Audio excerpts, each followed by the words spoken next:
Elm, you took back the lead, but it didn't really seem you guys were phased at all. Like, what'd you think of the response today from the offense? Well, I thought there was 2 innings that we responded. As I predicted, they came out with their lunch pails and their attitude, and from pitch 1 to the last pitch, they were on a mission and scrappy and competitive, and had the will to win. And I hope not the best attitude on the field, but they certainly were tied for first with having the best attitude, and I suspected that with Coach Gill's team. And we let a lead get away in the 4th, and when they got a 2, we responded with a 2, and I thought that was critical. And then when they went ahead in the 7th with a 2, we have kind of a game within a game, and we try to win inning by inning, and we call them skins, like golf matchups and stuff. And so they had won some skins added up, and they had won it in the 6th with a 1, and then they got the 2. And that's a little bit of a momentum deal with my team and trying to win those skins, so to speak. And so they got up the deck and got a 2 back and answered right back. I thought that was critical, and obviously that ended up being the deciding run. That's a good way to put it.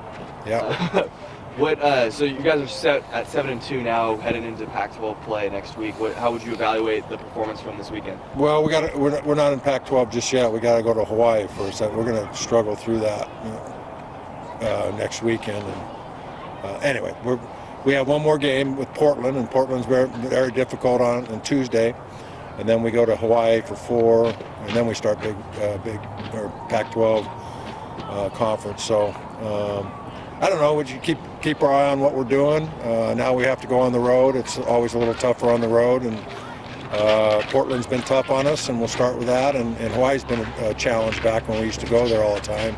It's always difficult to win there in the islands. They draw good crowds, and you get stuff coming out of the stands and so forth and so on. So then we'll kind of reevaluate before we go into conference. But I like the personality of our team. I continue to say that. The older guys make it look awful easy, and they're going about their work like professionals, and I think it's passed along, that confidence or that swagger's passed along to the youngsters that are doing so well for us as well. 7 out of 9 games, the first reliever out of the pen is starting to run. Is that nerves, you think, or is it just settling in? Yeah, I'd like to see that shored up a little bit. We're starting to get more defined roles out there. Walk's done a nice job, and Nico certainly was our hottest reliever this weekend, and I know he wants to be that guy that we call the stopper.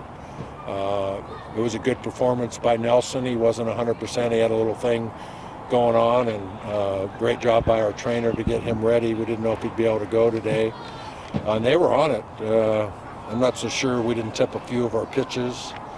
But then, even with a guy like Nelson throwing 94, 95, even if you know what's coming, it's not that easy. So they did a nice job against our pitching today. And instead of us self-destructing, we threw the ball over the plate, and they did a good job.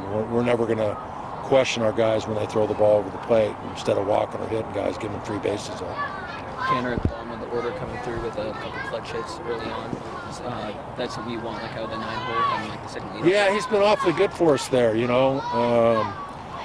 gotten a lot of key hits. He hits the ball all over the park, so it makes him tough to defend. And we got a couple, Foxcroft actually did well in the fall and in January, and he's gotten out of the gate slow. And I would say the same with Campbell. We just got to get them going.